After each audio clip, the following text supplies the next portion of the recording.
demonstração, vamos falar sobre o Hacking SDN, uma plataforma para ensino de redes de segurança utilizando testbeds. Para essa demonstração, utilizaremos o seguinte cenário. São alguns AS e nós temos aqui um gerador de tráfego, um simulador de tráfego que nós chamamos de SecFlood. Basicamente, esse gerador de tráfego gera tráfego malicioso, assim como também gera tráfego benigno para possibilitar a validação de falsos positivos. A configuração desse cenário se baseia no testbed RNP, no cluster nacional. Para criar essa infraestrutura, nós utilizamos o seguinte arquivo de descrição do Kubernetes. Após a criação dessa infraestrutura, utilizando o comando kubectl create, o aluno do Hackers do Bem terá acesso a uma interface web, onde ele poderá visualizar a topologia. O nó SecFlood e o nó IDS são containers, são pods dentro do Kubernetes, baseado em uma imagem Docker que foi criada especificamente para isso.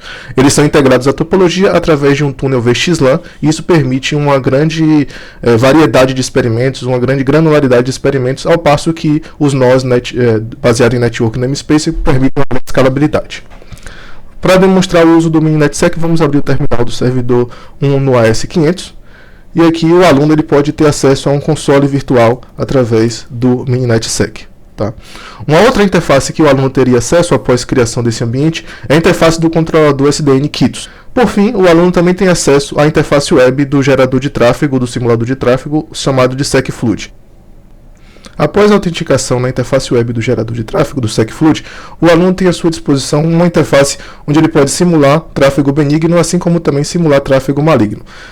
Ao clicar nas ferramentas disponíveis, a gente pode filtrar pelo tipo de ataque que a gente quer gerar, ou ainda a gente pode filtrar por ferramentas de geração de tráfego benigno. Nesse exemplo, nós utilizaremos apenas o Nmap para ilustrar um ataque de scan de rede. Ao abrir a interface do Nmap, aqui o aluno tem uma interface amigável, inclusive com descrição sobre todos os comandos, todas as opções, como esses comandos funcionam, o que cada comando faz no ataque.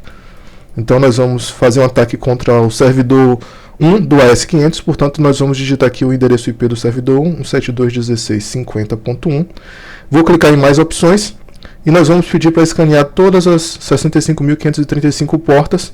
E além disso, o módulo simulador de ataques ele permite com que você defina a repetição do ataque. Então, você pode escolher entre repetir uma certa quantidade de vezes, ou apenas repetir uma vez, ou ainda repetir indefinidamente. Nós vamos escolher a opção de repetir indefinidamente. O processo de repetição pressupõe ainda um intervalo entre cada repetição. Esse intervalo pode ser fixo ou pode ser aleatório, baseado em uma distribuição de probabilidade. Atualmente nós estamos suportando a distribuição uniforme, exponencial e gaussiana.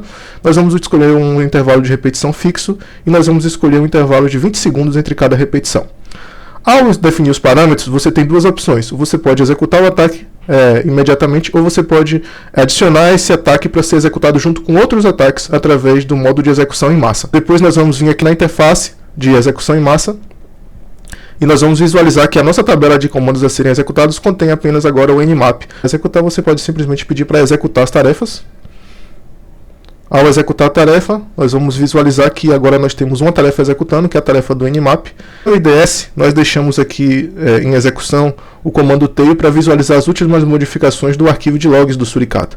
E como vocês podem ver, o Suricata está identificando diversos ataques de scan de rede, tipicamente o scan de TCP nesse caso. Agora nós vamos ilustrar como a gente pode utilizar o Suricata para fazer a contenção de ataques remotas. Essa solução desenvolvida por a gente, ao identificar um evento de ataque, ela dispara uma requisição remota no orquestrador SDN Kitos para fazer o bloqueio daquele ataque.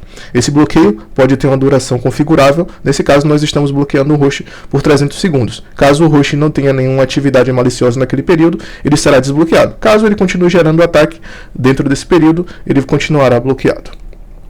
Nós deixaremos em execução. Nós vamos voltar à interface do gerador de tráfego. Nós vamos reiniciar aqui as tarefas. Ao executar as tarefas, a gente pode visualizar aqui no dashboard que o tráfego deve estar sendo gerado. E no console do Suricata, a gente deve identificar em alguns instantes que o bloqueio vai acontecer.